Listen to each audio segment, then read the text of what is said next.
कोयला होए नहीं उजला, सो मन साबुन लगाए। कोयले पर 100 मन साबुन लगा दें तो भी वह साफ नहीं होगा, परंतु उसको अग्नि में रख दें तो वह चमकने लगेगा, क्योंकि वह अग्नि से अलग होने पर ही काला हुआ है।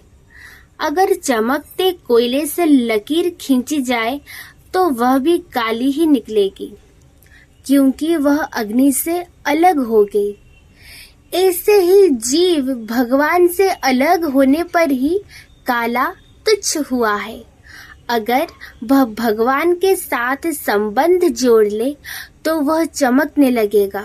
तात्पर्य है कि जीव भगवान से अलग होकर अपने को कितना ही बड़ा मान ले, त्रिलोकी का अर्थात अनंत ब्रह्मांडों का अधिपति हो जाए, तो भी वास्तव में वह छोटा का छोटा त्रिलोकी का गुलाम ही रहेगा।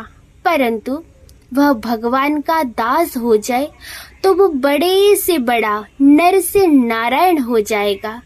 नासवान के साथ मिलने से अविनाशी जीव की फजीती ही है। उसकी इज्जत तो अविनाशी के साथ मिलने से ही है। संसार में भगवान और उनके भक्त, ये दो ही दूसरे को बड़ा बनाने वाले हैं।